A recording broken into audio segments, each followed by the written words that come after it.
Morning. The meeting of the Board of Regents of the Texas Tech University System is now called to order. The board will convene an open session and meet as a committee of the whole at the meeting of the board. Chancellor and President Mitchell, President May, President Skubanek, and President Lang, will you please present your introductions and recognitions? Thank you, Mr. Chairman. I'll do it like this. For the system, I'd like to do an introduction, and that is for Sally Murray. Sally, stand up. This is the wife of President Grover Murray, who was president of Texas Tech University at the time that the Health Sciences Center was developed. And we were just over here talking about the fact that, and you guys have heard some of this, but you had all this going on in the 60s, late 60s, saying Texas Tech will never get something like a medical school done. Not going to happen, can't do it, and if they do it, it'll take forever. But there's this West Texas kind of can-do attitude that everybody out here had, led by President Grover Murray. And so our Horn Professorship is the Grover Murray Professorship. So everybody, let's give Sally Murray a round of applause.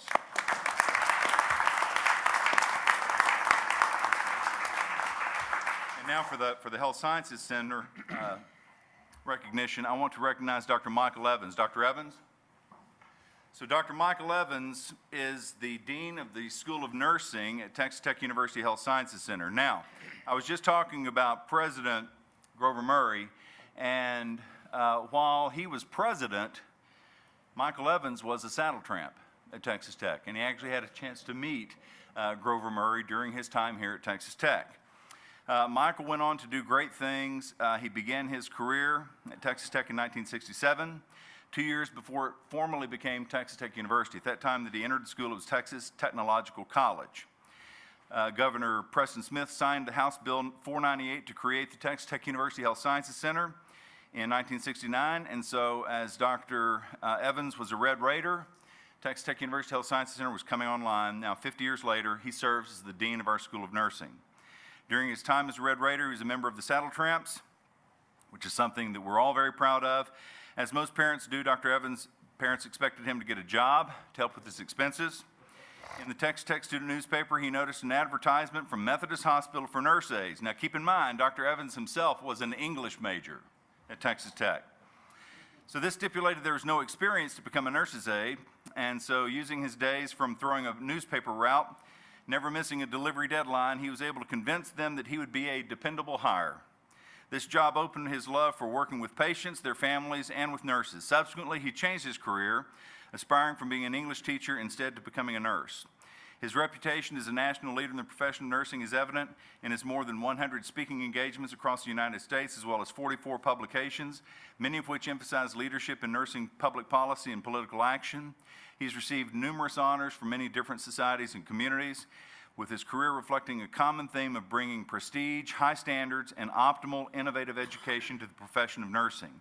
And along those lines, if any of you have ever had a chance to visit any of our simulation training centers that we use for all of our various disciplines, it's a testament to the way medical education, nursing education, pharmaceutical education is delivered now in the United States. In 2012, Dr. Evans became the Dean of the Texas Tech University School of Nursing, which is the largest school at Texas Tech University Health Sciences Center with over 2,000 students. In his role, Dr. Evans is known for his visionary leadership, his innovative administration, and dedication to the excellence of the university, with concerns for all the students, all the schools, and all aspects of scholarship, teaching, and patient care. On a personal level, Dr. Evans' hobbies include antique collections, with his prized items being a vast 300-piece pottery collection, which is why my boys were never invited to his home while they were in school here. Additionally, he's an avid sports fan, especially when it comes to Texas Tech football, basketball, and baseball. Dr. Evans is a true role model, demonstrating excellence in all that he does while living out our values: one team, kind-hearted, integrity, visionary, and beyond service. He is truly deserving of being named a Grover E. Murray Professor. Let's join everyone in showing Dr. Evans our appreciation and congratulating him on this honor.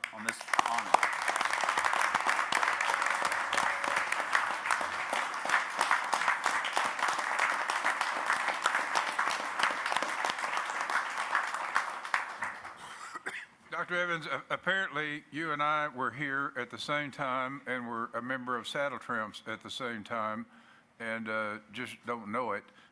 You went on to have a very successful life and career, and I turned into a ne'er-do-well. So we came to a Y in the road, and I took the wrong Y. But congratulations on your success, sir. Yes. That's all my recognitions, Mr. Chair. Thank you. I have no recognitions, Mr. Chairman. Thank you, President May. Nobody else? Dr. King? President Skubanek? I do. You? Okay. Yep. I actually have 17 recognitions. In that case, I'll go first. That's right. There you go. This last Saturday at 10 minutes to 11, an event took place in El Paso that changed the history of El Paso. And I don't need to tell you what that has meant to the community, except to say at the time it was otherwise sleepy Saturday when the hospitals are usually not very busy and the operating rooms are not very full. We received a notification as quickly as possible from our law enforcement agencies, but actually we were most informed by a patient who was struck by a bullet. An off-duty policeman took him in their car to University Medical Center and informed us that there was a mass tragedy, mass casualties. I'm highlighting here 17 of the individuals that participated in taking care of the victims and their families. These were individuals, many of whom that were at home, weren't on duty, but as soon as the call went out, came in, and I'm not going to go through each of their individual names, not because they're not deserving, because they didn't bring any notoriety upon themselves. They did just what they were supposed to do, and that is to take care of individuals, and especially in a situation like this. And I must say, we trained for this all the time. In 2017, we actually had a mass shooting training. And I can tell you that the teams performed absolutely superbly. And everybody who made it to the operating room at University Medical Center is still alive, 5 still in critical condition. So what this happened, and the vast majority of individuals brought to University Medical Center, but the other hospital, Del Sol, took the remaining individuals. And I just want to read you a note from the head of the emergency room about the physicians that were at Del Sol, that, by the way, happened to be trainees from Texas Tech University Health Science Center. It said, "Is it a credit to you and the rest of the Texas Tech faculty that these surgeons are all so well trained, your knowledge, your teaching surgeons has magnified your skill," speaking about for the chairman, "the knowledge and expertise well beyond what you directly see in front of you on a daily basis. You have cured disease and eased suffering for countless people who are in pain, and your teaching has allowed others to do so as well. Your legacy was on full display this weekend as those you trained went above and beyond their duty to save lives and combat those that were injured. Your positive effect on the city of El Paso and the state of Texas can never be quantified." This year we celebrate the 10-year anniversary of the Paul L. Foster School of Medicine. This would not be possible unless the Paul L. Foster School of Medicine was there. So 50 years ago, a health science center got started here that birthed El Paso. And what you see is the results of what happened. And I couldn't be more proud of the medical community that took care of and continues to take care of the victims in the midst of their tragedy. And with that, those are my recognitions.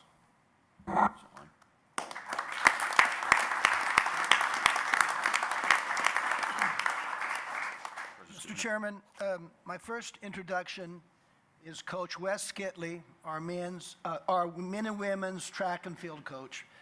Coach Kitley came to Texas Tech in 2000 after a tremendously successful career at Abilene Christian and quickly established the program here as one of the top in the nation.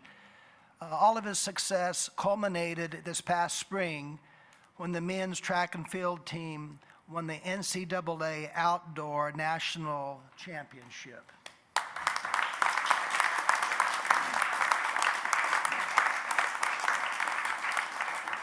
That is the first men's championship in the history of our university. And for that honor, for that achievement, he was named the U.S. Track and Field Cross Country Coaches Association Coach of the Year. This past spring, they also won both the indoor and outdoor men's track championship. They've done that 2 years in a row. And over his 20 years as a Red Raider coach, he's led the men and women's indoor and outdoor teams to 9 Big 12 championships, 6 top 5 national finishes, 13 top 10 national finishes. He's coached 22 individual NCAA champions, 225 first-team All-Americans, 159 Big 12 champions, 13 Olympians, 8 of whom have medaled. And beyond all of this, Coach Kitley really personifies what it is to be a Red Raider and also a West Texan. And Coach, we couldn't be more proud of what you do.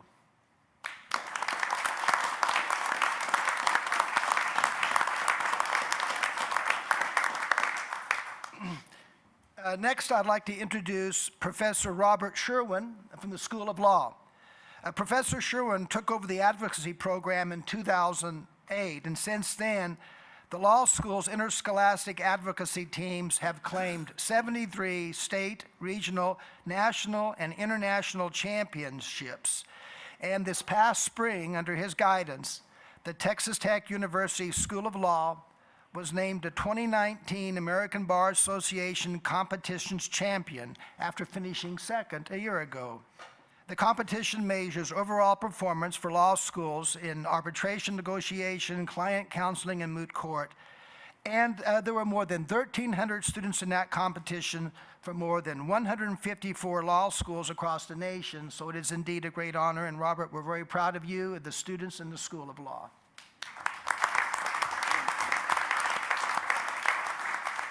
And finally, I'd like to introduce. May I say one word? Yes. As a proud and a miraculous graduate of here at Tech, let me tell you something about Rob and his wife. They are a true team at that law school. They give of their service and their time. We talk about a single national championship for the men. It's commonplace at the law school for the advocacy programs to bring home national championships time and time and time again. And this gentleman right here is the one who's making that happen. And this is beyond the classroom, okay? This isn't just this isn't part of the curriculum. This is extra time. This is service beyond just the teaching responsibilities. And Rob, thank you. You brought great honor as a graduate. I'm very proud of what you've done, and thank you very much from a graduate. Thank you, Regent Griffin. And then finally, I'd like to introduce Dr. Melanie Hart. I also wanted to recognize Justin Louder, who works with her, but he couldn't be here today. But Vice Provost Hart and Justin Louder direct the TTU e-learning and academic partnerships program. This actually began in, I think, the summer of 2014-13. They built this program from scratch. And there's been a tremendous advancement in terms of the quality of our online offerings and the number of online hours that we teach. But this past spring, there was just a whole host of honors, and I thought it would be wonderful just to give credit to what they have achieved. So Texas Tech was recently ranked number 2 for best online colleges in Texas and number 6 for best online colleges for bachelor's degrees in the United States. Number 9 for best online colleges for doctoral programs in the U.S., as well as number 14 overall for best online colleges, and number 20 for best military-friendly online colleges in the U.S. And so beyond these sort of distinctions, it's the quality of the offerings, the professionalism that they've brought into the program that's made a tremendous difference. Melanie also oversees our regional sites in Waco, Cleburne, McKinney, Fredericksburg, Marble Falls, El Paso, Austin, and Rockwall. She does a tremendous job. Thank you for what you do, Melanie.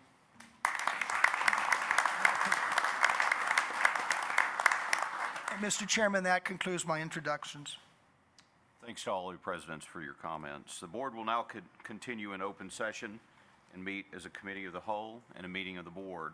Is there a motion to approve the minutes of the board meeting held on May 16th and 17th, 2019, and June 25th, 2019? So moved. So I have a motion. Is there a second? Second. Any comments?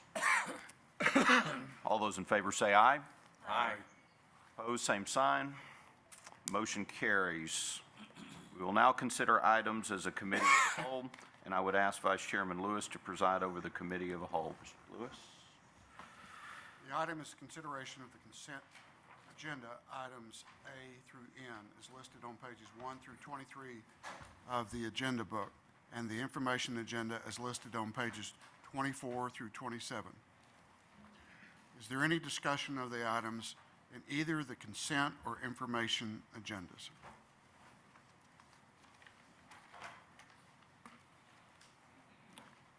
As a reminder, if there is an item that you would like to discuss further in detail or voted on separately from the consent agenda, you may make a request that the item be moved to the committee of the whole agenda.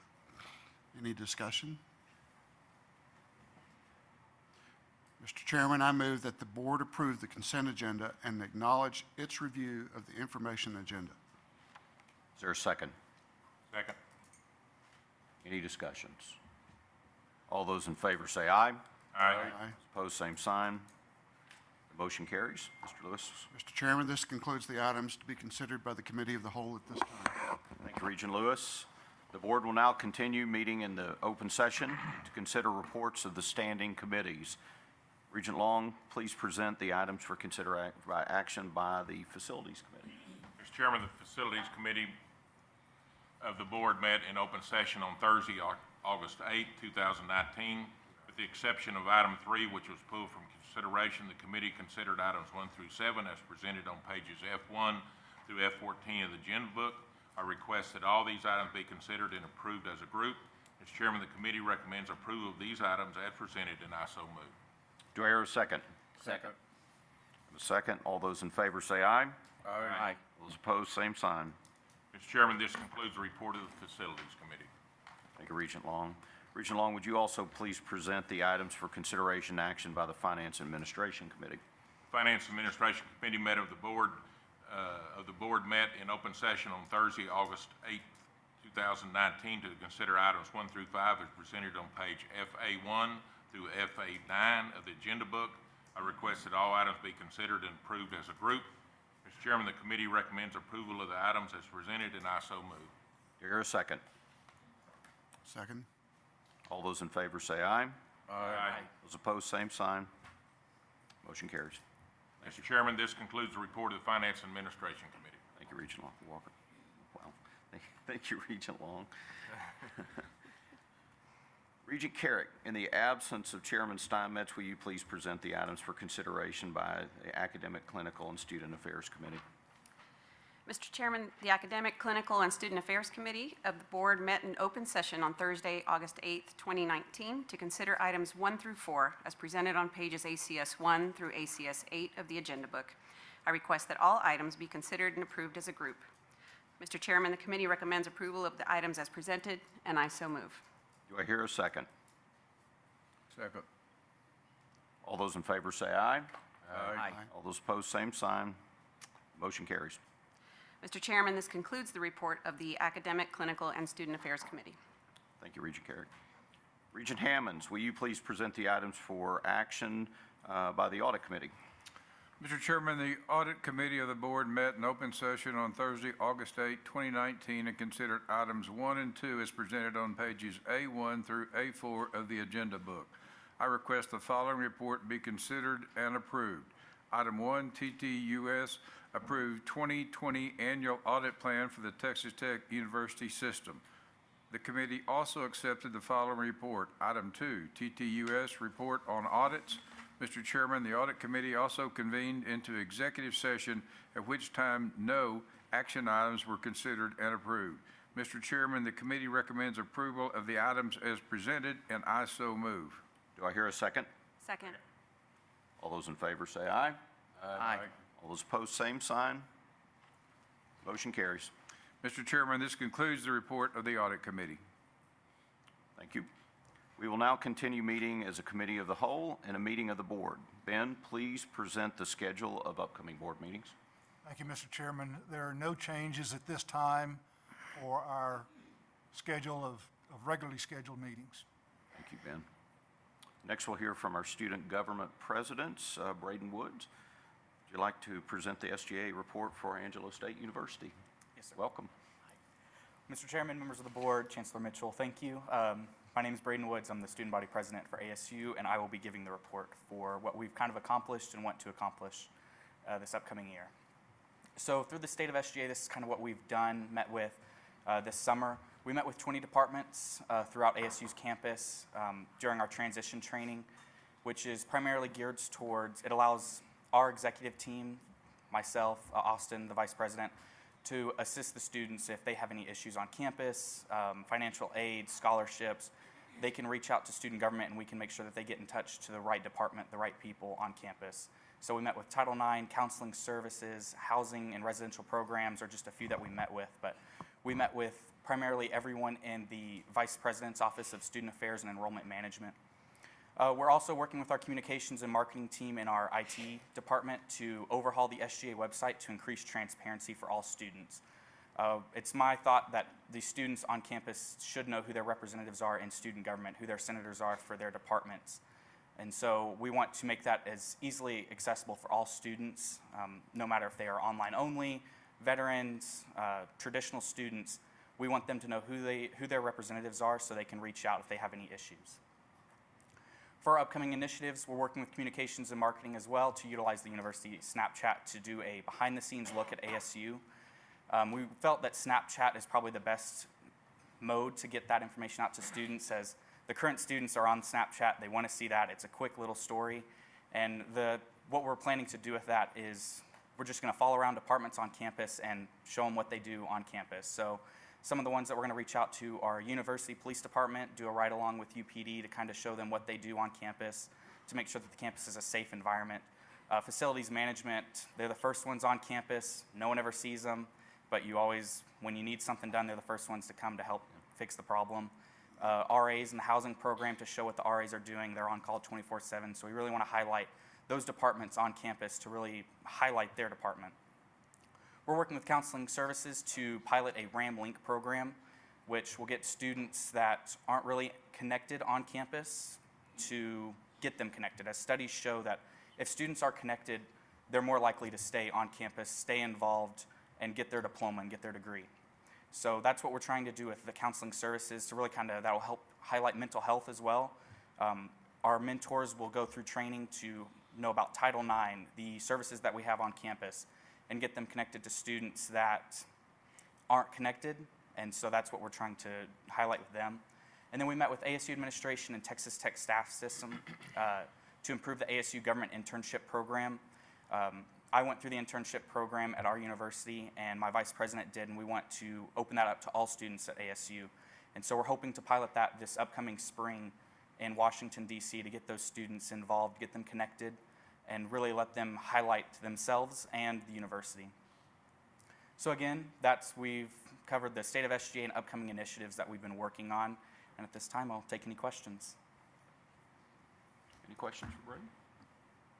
Braden, hopefully you noticed, just in your honor, a group of us got together and wore these ties today, just in I your noticed honor. I'm seeing a lot of blue and gold, and so I'm liking that. I'm sure I'll see y'all at the blue and gold dinner tonight. We didn't do that. We did not do that for President May. We did that actually for you. So we will see you tonight. So Well, I look forward to it. Thank you.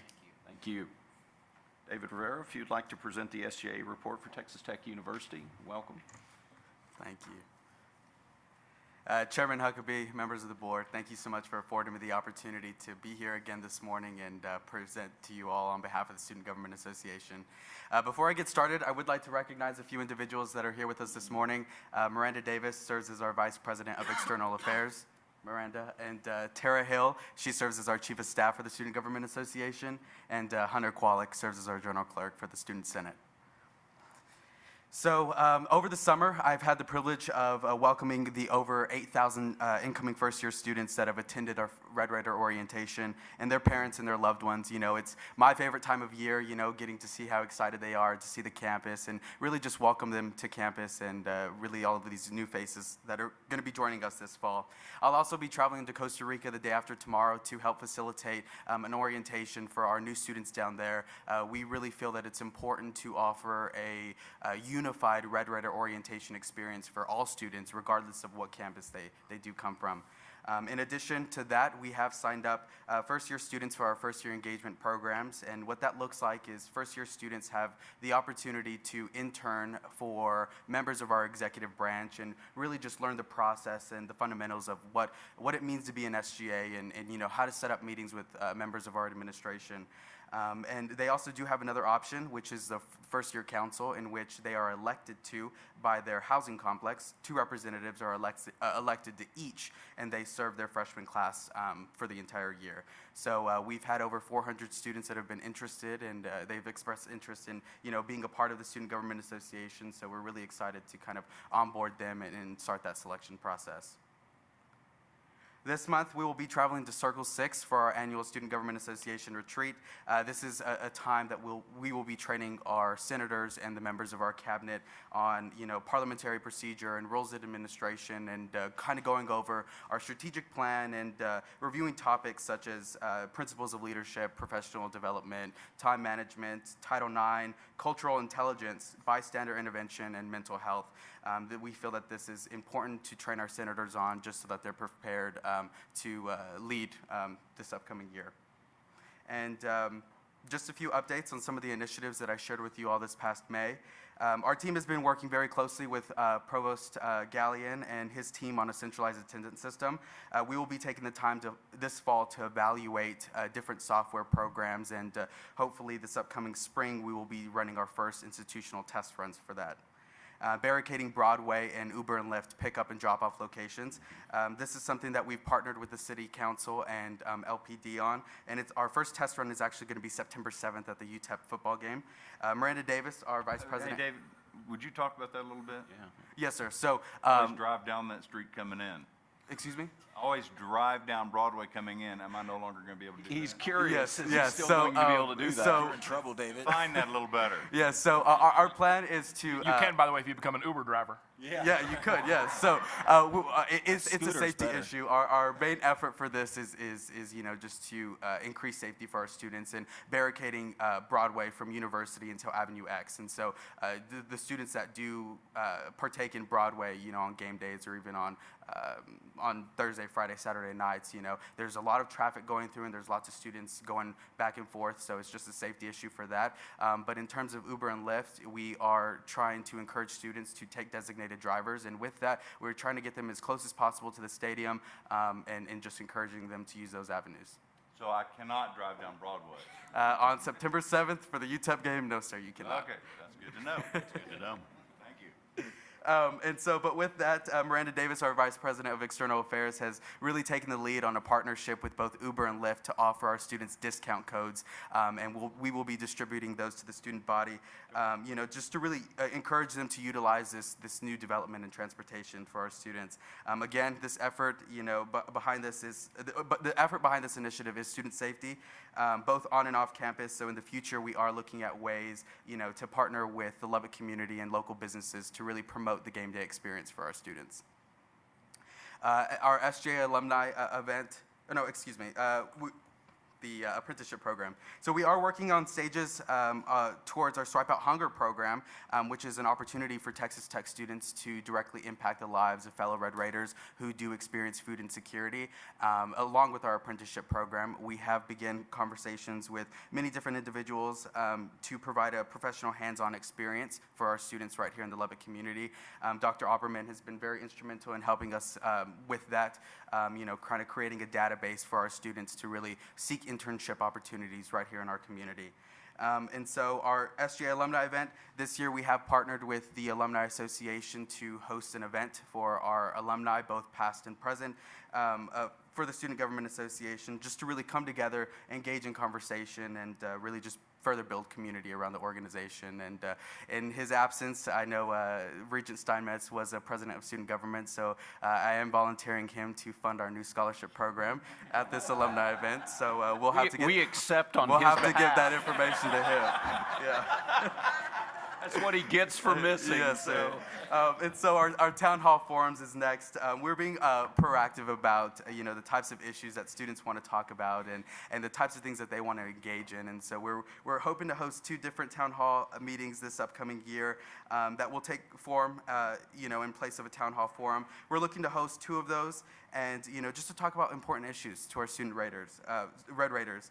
And last but not least, what I like to call development weeks. We will be hosting various themed development weeks, including Hazing and Suicide Prevention Week, Holistic Wellness Week, and even a Sustainability Week. We have partnered with various departments across campus, just to be proactive about the resources that we do provide students both on and off campus.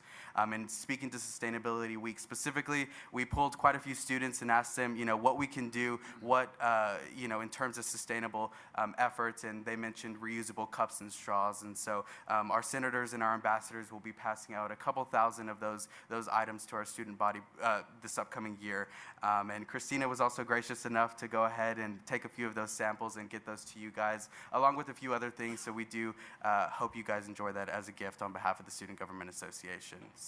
But with that being said, that's all I have for today. I would be more than happy to answer any questions that you may have. So, questions for? May I?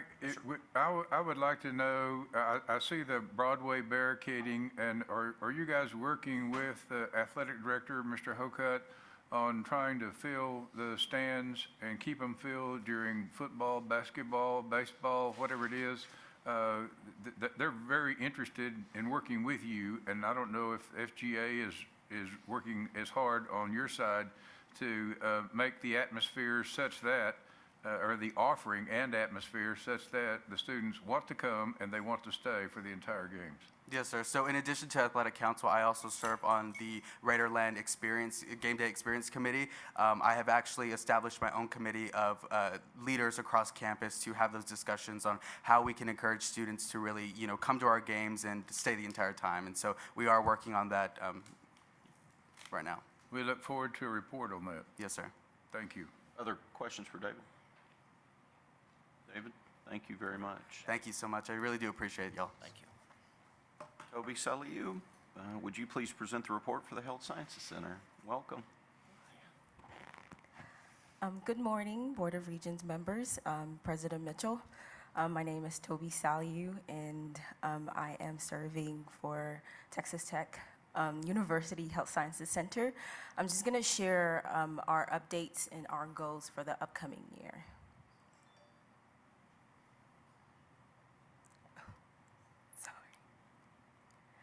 So these are our updates. So we basically completed our value-based culture booklets.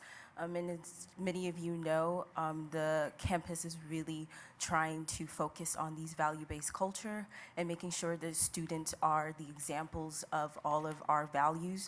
And the values are integrity, innovative, one team, kind-heartedness, and one team, kind-heartedness, and I'm always forgetting the last one, so pardon me. But what SGA is trying to do is just to make sure that we are truly being an example of that. So everything that we're going to be doing from here on out is going to focus on one of those value-based cultures, so that way we as SGA reflect those values and our students can also reflect those values. We redesigned our synergistic center, which is basically a center for students to come in. It's a room outside of education, so you come in, you can, there's entertainment, and if you want to study, we have spaces for studies as well. So we basically redesigned the center to kind of separate the entertainment from studying so that students aren't getting distracted and they are able to utilize that center to the maximum capacity. Our VP of Finance, Peyton, she worked on this over the summer. She basically revised the budget request form, which is the form that student organizations fill out in order to get funds, and which SGA is in charge of. So she basically redesigned the budget request form in order for it to be more understandable for student leaders to request budget, and so that way our funds for those organizations are being allocated properly. And here are our goals. So we are in the process of recruiting new senators from all grad programs, and since different grad programs start at different times, it makes it a little bit difficult on our part, but we are basically getting our forms ready in order to recruit new senators.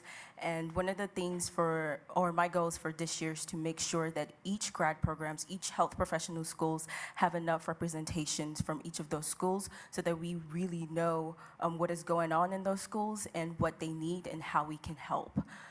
We are basically going to be more proactive on our social media platforms. We're gonna be highlighting event senators, because many of our students most likely don't know who to go to or who are their senators, who is truly representing them on the SGA. So we're really trying to promote that so students are aware of senators, events, and basically, again, our value-based culture on all of our social media platforms. We are going to promote leadership development through our leadership conference and orientations for our senators, so that gives them the skills that they need in order to serve their respected schools.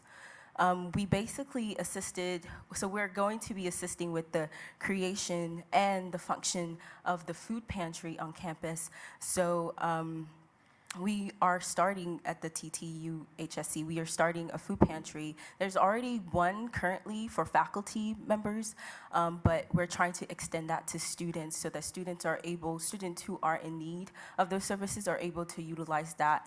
And so SGA is working with the committee in charge of this to ensure that this is basically something the students can, so it's easily accessible for students and they know where to go and they know who to talk to in case that they need anything such as minute as snacks or even to canned goods or whatever the case might be. So they know who to go to, where to go to, and how to access those. And we're basically going to empower our senators in order for them to utilize SGA as well. So if they notice anything that needs to be done in their schools, any changes, just to make sure that they understand the power that they have and the voice that they have for the rest of the students in their schools and how they can utilize SGA in order to make those changes happen. We're also going to be more visible with our students. Like I said, our social media platforms, we're going to rely highly on that because we are comprised of different health profession schools, and so it's hard to reach out to different of the to those programs. So we're relying on our social media platforms so that students are aware of what is going on in SGA and what they can do, and basically just to make sure that their voices are being heard. We're going to continue to make operational changes to student needs. So there are a little bit of construction, which portions of it is done, thank God. But we're going to be making sure that operational changes suit the students' needs. So whatever changes needs to be done in order for students to be more comfortable with the campus environment, it's our job to make sure that that happens, which includes library spaces, any more changes to the synergistic centers, to the academic building classrooms. So we're just trying to make sure that students are very much comfortable in their learning environment. And these are our officers again. So there's me, Katarina Keller is our Vice President of Operations, Emily is our Vice President of Communications, and Peyton is our Vice President of Finance. And thank you so much for this opportunity. That is all that I have for you today. I'll be glad to take any questions. See any questions? I think this book, Mr. Chairman, would have application in any organization that we are involved in. This is very well done. It is So terrific. you have the field guide for employees. Now, y'all's field guide, Toby, is similar but a little bit different, more directed towards students, correct? Yes, and I forgot to mention, so we had a committee made up of SGA members, made up of basically student leaders on campus. The booklet that you have right now, we've actually modified those to basically reflect on what students want to see in those booklets and basically to give feedback of what was presented to us last year, so that way students are involved with the changes, with the value-based cultures, and so that makes it a little bit more easier for them to understand and what is expected of them based off of those But you value-based didn't cultures. take my picture out of it, did you? No, so the ones that we have that it's been changed is actually printing, is actually in the printing process. So once we have that, we'll be able to distribute it, and everyone is up to date with that. Great job. Thank you. Good job. Thank you, Toby. Albert Romero, if you'll present the Health Sciences for El Paso report. Thank you. Welcome. Hello, everyone. Board Regent members, President Mitchell, thank you for letting me present. Okay. So my name is Albert Romero. I'll be presenting things happening at Texas Tech University Health Science, El Paso. Okay. As Dr. Lang mentioned, we had an unfortunate event last Saturday. The victims were rushed to local hospitals, where Texas Tech physicians, residents, as well as medical students and nursing students were there to help. Also, the security was able to help keep roads clear so that ambulances can get to the emergency department quicker. The following Monday, Dr. Lang met with students, spoke to them, answered any questions, listened to their concerns. And I think all of this is really important because it shows not only how Texas Tech University Health Science El Paso comes together for the community, but it comes together for each other also. So we're building our own community there as well. We had new students medical students started in July. We have graduate students beginning on the 26th along with our nursing students. White coat ceremonies on July 27th, we had 104 students receive their white coats from the medical school. On August 30th, we're going to have 83 nursing students receive their white coats as well. This will be the second year that we give out white coats to nursing students, or I'm sorry, the second cohort. We have a welcome back event scheduled for August 28th. There will be a lunch event, about an hour and a half, open to all students from all schools. Right now, our priority is working our Coston de Oro event, scheduled for September 7th. Those of you who aren't familiar with it, it's just a day where we have several sites throughout the city. Students go out, volunteer, and offer their services. Right now, we have 8 locations. Some are listed here: El Paso and Fighting Hunger Food Bank, Candelators of El Paso, Salvation Army, YWCA. We're still reaching out for more locations. Hopefully, we get over 10. That's it for right now for me. All right. Thank you. Short and easy. Any questions? Any questions for Albert? No. All right. Thank you. Thank you very much. Thank you. Mr. Chairman, can I make a comment? Yes, sir. This morning, I had the opportunity to meet with the student body presidents from the component institutions and hear their truly amazing initiatives that they're working on for this upcoming year. And it takes a lot of work to sacrifice your time and to serve the student body on top of all of your academic and personal things that you have going on. So I thank you guys for stepping up and being willing to serve. And I also want to thank the chairman and the rest of the board members for giving the student body presidents this opportunity to address you specifically. It truly is rare that students have this kind of access to the board. And thank the presidents as well for the access that you provide to the student body presidents. It goes a long way and being able to talk directly to leadership. And so I just want to thank you guys both. Thank you for your services. Thank you for giving the student body presidents this kind of access. John, thank you for that comment. So the final item of business is announcements. We really don't have any major announcements. I would like to say something, though, as we wrap up. I was asked to give a speech the other day about Texas Tech, and I said, by anybody's measure, today is a great time at Texas Tech University system, and I think everybody in the audience would agree with that. And so I'd like to end today and say there's a reason for that. I want you to think in the next few days, there's going to be a lot of graduations. In the next week, there's going to be a lot of first-time students moving into campuses, and there's a lot going on. And that, at the end of the day, is why we are here. And so I hope all of you in the audience know something, and that is, we don't do what we do without each of you. These meetings don't go the way they do. The great things don't happen at Texas Tech without each of you doing what you're doing. And so from this board, thank you. We are doing what we're doing because of everybody in the audience and your support of the system and the great things that are going on. What we do matters, and what you do matters. And so thank you for that as we kind of roll into the next year, which I believe will be a very good time for this system. So with that, do I have a motion to adjourn the meeting? Motion. Second. The meeting of the Board of Regents, Texas Tech University System stands adjourned.